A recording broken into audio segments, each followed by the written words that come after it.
Welcome to SV study circle.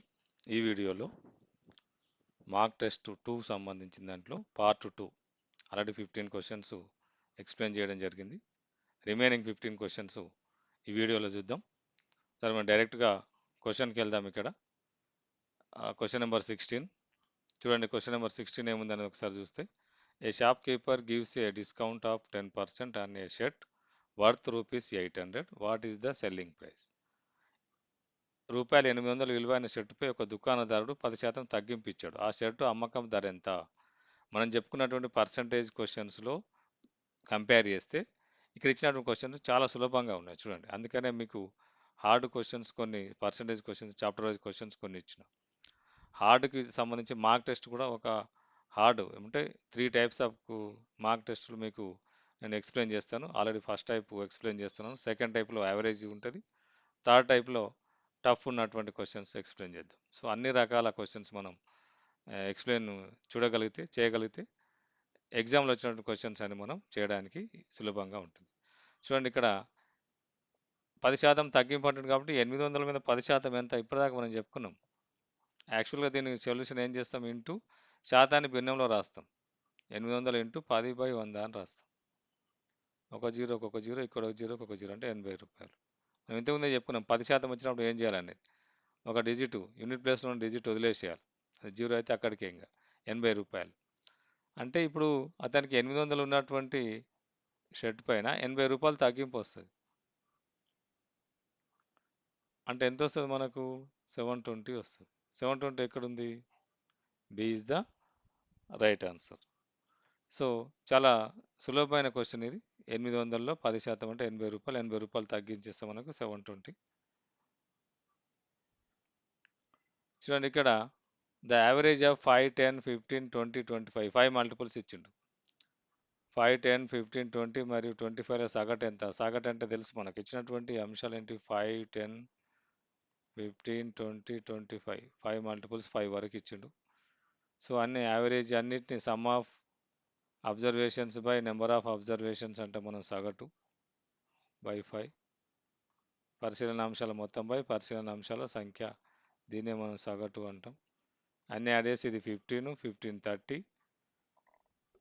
30, 20, 50, 50, 20, 75, 75 by 5, 5 1 ja 5, 15 ja.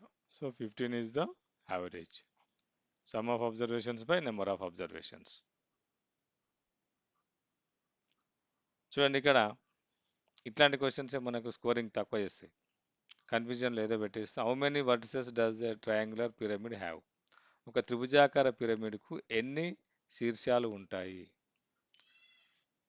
ముఖాలు, శీర్షాలు మనం చెప్పుకున్న త్రిభుజాకార పిరమిడ్ అంటున్నాం. త్రిభుజాకార పిరమిడ్ కాబట్టి త్రిభుజాకార పిరమిడ్కు ఫేసెస్ 4 ఉంటాయి. అంటే త్రిభుజాకారం కాబట్టి దాని 3+1 అన్నట్టు ఫేసెస్. చతురస్రాకార పిరమిడ్ అయితే 4+1 5 పిరమిడ్కు. ఇవి ఏంటివి? ఇవి ఫేసెస్ అని. శీర్షాలు ఎన్ని ఉంటాయి మరి? శీర్షాలు కూడా అంతే సేమ్. శీర్షాలు కూడా ఫేసెస్ ఎన్ని ఉంటాయో శీర్షాలు కూడా అంతే. వర్టిసెస్ కూడా అన్నీ ఉంటాయి. శీర్షాలు కూడా అన్నీ ఉంటాయి 4. 3+1 అది కూడా. త్రిభుజాకార పిరమిడ్ ఒక త్రిభుజాన్ని మనం గీసినట్లయితే దానికి ఈ రకంగా పిరమిడ్ను మనం గీసేస్తాం. ఇది త్రిభుజాకార పిరమిడ్. కింద వచ్చింది ఒక ఫేసు, ఇది ఒక ఫేసు 2, అటు సైడ్ ఉన్నది ఒక ఫేసు, ఇటు సైడ్ ఉన్నది ఒక face. 4 faces, vertices 1, 2, 3, 4 vertices, 4 vertices. So త్రిభుజాకార పిరమిడ్ అంటే 4 వర్టిసెస్. ఒకటి యాడ్ చేసుకోవడం. ఫేసెస్ అంతే, వర్టిసెస్ అంతే.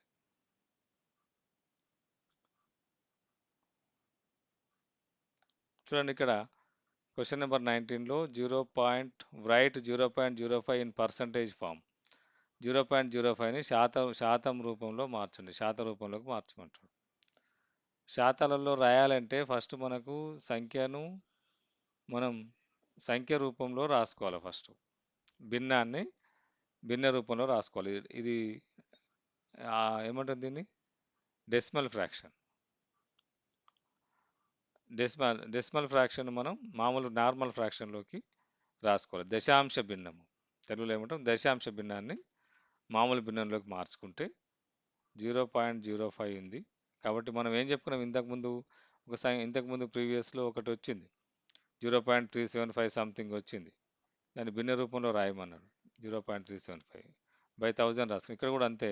డెసిమల్ పాయింట్ లేదనుకొని సంఖ్య రాసుకోవాలంటే 0.055 అవుతుంది. అది బై డెసిమల్ పాయింట్ బదులు 1 వేసుకొని డెసిమల్ పాయింట్కి రైట్ సైడ్లో ఎన్ని డిజిట్స్ ఉన్నాయి, 2 డిజిట్స్ కాబట్టి 0, అంటే ఇది 5/100.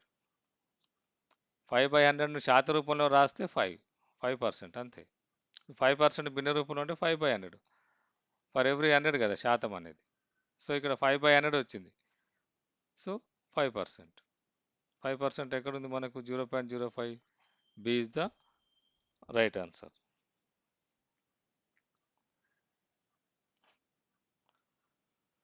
In a frequency table the tally marks 111 చోటి క్రాస్ ఇచ్చి రిప్రజెంట్ విచ్ నెంబర్ అంటుంది. ఓ పౌనపుణ్య పట్టికలో గణన చిహ్నాలు 111 ఇచ్చి ఒకటి క్రాస్ ఇచ్చిన ఆ సంఖ్యను సూచిస్తాయి అన్నాడు. మనం జనరల్గా అయితే గణన చిహ్నాలు ఇలా రాసుకుంటాం. 1 రాస్తాం, ఇంకో 1, ఇంకో 1, 4 కాగానే ఒకటి క్రాస్ కొట్టేస్తాం. దాన్ని ఇక్కడ క్రాస్ కొట్టకుండా ఇక్కడ ఇచ్చిండు. సో కన్ఫ్యూజ్ కావద్దు. మొత్తం ఎన్ని ఉన్నాయి? 5 ఉన్నాయి అన్నట్టు, అంతే. లైన్స్ 5 ఉన్నదాన్ని ఎప్పుడు మనం స్ట్రేట్గా చూపించాం. 1 ఇచ్చి ఇక్కడ గణన చిహ్నాలు ఇట్లా చూపించాం మనం. క్రాస్ వస్తుంది, 5 అనేది క్రాస్ వస్తుంది. ఇప్పుడు ఇక్కడ ఆల్రెడీ 4 వచ్చి ఒకటి క్రాస్ వచ్చిన వీటికి 5 అయిపోయినాయి. ఇది 1 6 అన్నట్టు, దీని యొక్క ఇండికేషన్ 6. కానీ ఇక్కడ మనకి ఏమి ఇచ్చిండు? 4 ఇచ్చి ఒకటి క్రాస్ ఇచ్చింది కాబట్టి 5. ఆ గణన చిహ్నాలు అనేటివి టాలీ మార్క్స్ 5 నెంబర్ను చూపిస్తాయి.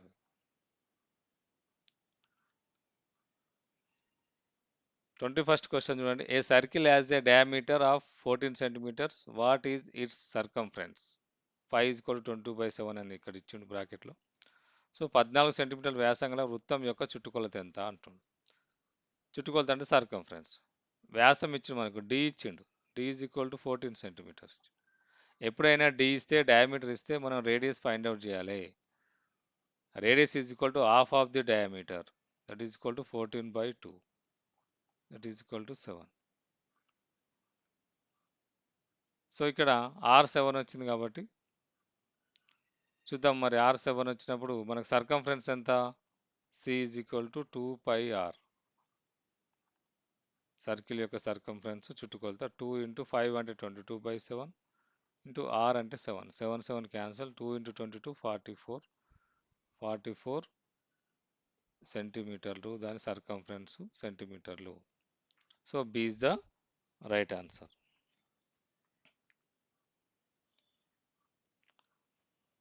What is the product of 0.4 and 0.02? ఇక్కడ డెసిమల్స్ ఇచ్చినప్పుడు చాలా వరకు మిస్టేక్ చేస్తుంటారు అందరూ. అస్సలు మిస్టేక్ చేయదు. 0.4 × 0.02 చూడండి, ఏం లేదు, సింపుల్ మల్టిప్లికేషన్ చెప్పి చూపిస్తాను నేను మీకు. 2 4 8. Right, okay. Left side zeros పెట్టుకోండి, మీ ఇష్టం ఉన్న జీరోస్ పెట్టుకోండి లెఫ్ట్ సైడ్లో. పెట్టిన తర్వాత ఇప్పుడు డెసిమల్ పాయింట్ ఎక్కడ రిప్రజెంట్ చేయాలి మనం? డెసిమల్ పాయింట్ ఎక్కడ పెట్టాలంటే ఫస్ట్ సంఖ్యలో డెసిమల్ పాయింట్కు రైట్ సైడ్ ఎన్ని ఉన్నాయి అంకెలు? 1 డిజిట్ ఉంది. సెకండ్ సంఖ్యలో సెకండ్ డెసిమల్లో ఎన్ని ఉన్నాయి? సెకండ్ దాంట్లో డెసిమల్ ఫ్రాక్షన్లో ఎన్ని ఉన్నాయి? డెసిమల్ పాయింట్ తర్వాత రైట్ 2 ఉన్నాయి. మొత్తం ఎన్ని? 3 వదిలేయాలి.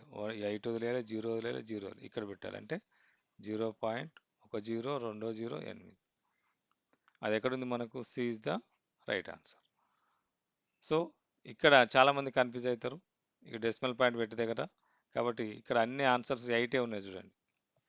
So zeros decimal point correct position చెప్పి తెలిస్తే మనకు కరెక్ట్ ఆన్సర్ వస్తుంది. So 22 C is the right answer. చూడండి ఇక్కడ, the sum of angles in a linear pair is. రేఖీయ ద్వయంలోని కోణాల మొత్తం ఎంత? రేఖీయ ద్వయం అంటే ఏందో మనకు తెలవాలి ఫస్ట్.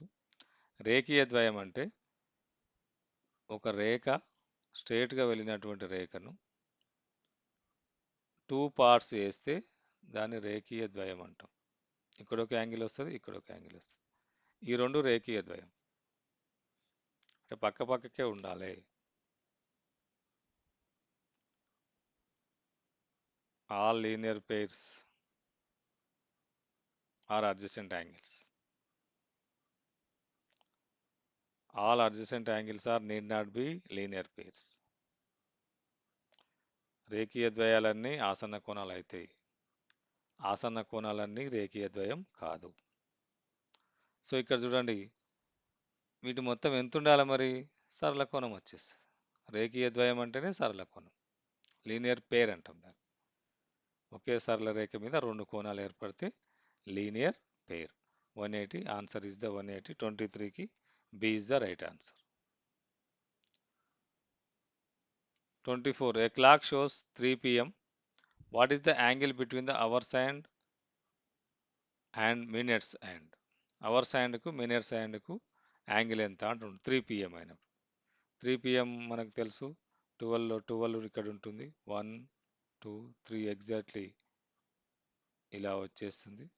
సో మనకు తెలిసిపోయింది, ఇక్కడ ఒకటి హారిజాంటల్ లైన్ వస్తుంది, ఒకటి వర్టికల్ లైన్ వస్తుంది. So this lies between the angle is 90 degrees. ఈ రెండు ఒక హారిజాంటల్ యాంగిల్, అడ్డు గీత నిలువు గీత రెండింటి మధ్యన వచ్చే కోణం 90 degrees వస్తుంది. సో 90 degrees ఎక్కడ ఉంది? C is the right answer. 24 C is the right answer. చూడండి, the syllabus is a part of. విషయ ప్రణాళిక సిలబస్ అనేది దేనిలో ఒక భాగం. Curriculum, textbook, lesson plan, evaluation. విద్యా ప్రణాళిక, పాఠ్యపుస్తకం, పాఠ్యపథకం, మూల్యాంకనం. సిలబస్ అనేది దేంట్లో పార్ట్, దేంట్లో భాగం? కరికులంలో భాగమా, టెక్స్ట్ బుక్లో భాగమా, లెసన్ ప్లానా, ఎవాల్యూషన్.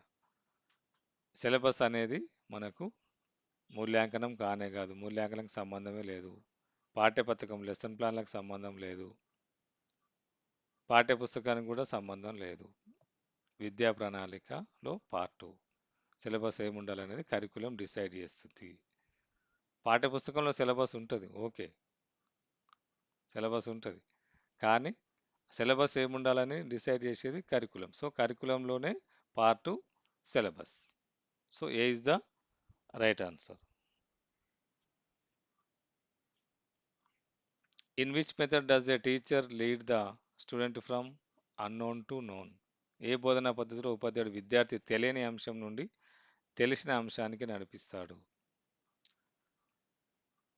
ఆగమన, ఇండక్టివ్ మెథడ్, డిడక్టివ్ మెథడ్. మనకు తెలుసు, ఇండక్టివ్ అంటే known to unknown. Deductive method అంటే మనకు ఫార్ములాస్ అప్లికేషన్ చేసినప్పుడు మనకు డిడక్టివ్ మెథడ్ వస్తుంది.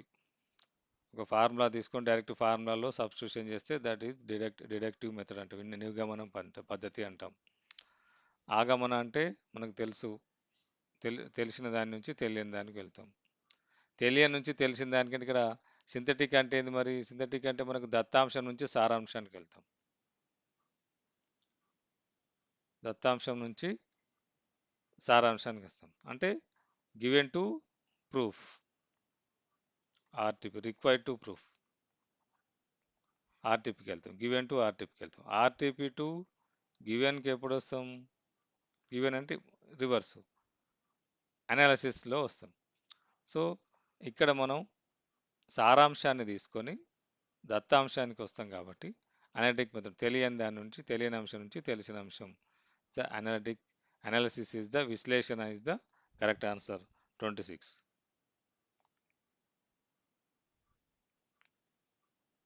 యురిస్కో is a Greek word which means. Eurisko అనే గ్రీక్ పదం యొక్క అర్థం ఏమిటి అంటుంది.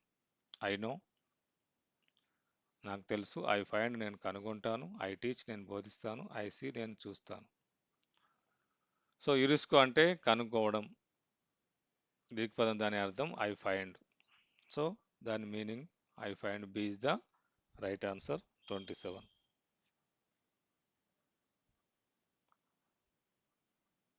ఏ protractor is used in geometry to measure. జామెట్రీలో కోణమాలని దేన్ని కొలవడానికి ఉపయోగిస్తారు?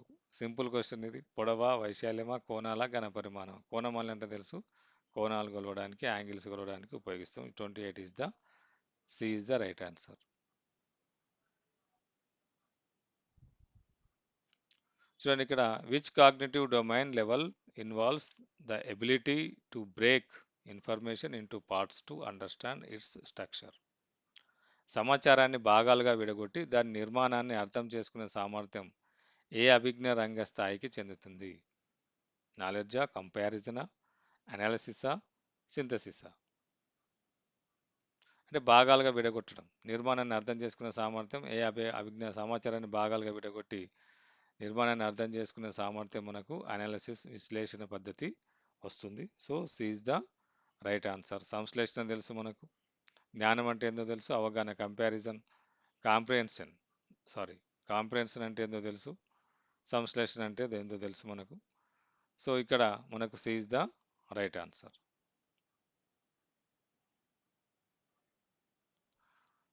సో గణితాన్ని mathematics is the gateway and key to all sciences. Who said this? గణితం అన్ని శాస్త్రాలకు ద్వారం మరియు తాళం చెవి వంటిది అని ఎవరు చెప్పారు? సో ఇక్కడ ఇది ఈ జ్ఞానానికి సంబంధించింది, గుర్తుపెట్టుకోవాల్సిందే. దీంట్లో ఎలిమినేషన్ అవన్నీ ఏది గుర్తుంటే మనకు చదివినప్పుడు గుర్తుంటే దానికి గుర్తు వస్తుంది. Roger beacon is the answer. Roger beacon is the right answer. So మరి మీకు పేపర్ 2 అని చెప్పిన, ఇది పేపర్ 1 వాళ్ళకు కూడా చాలా ఉపయోగపడుతుంది. ఈజీ క్వశ్చన్స్ ఉన్నాయి కాబట్టి. సో ఇది పార్ట్ 1 పార్ట్ 2 2 పార్ట్స్ చేశాను. ఆ 2 పార్ట్స్ చూడండి.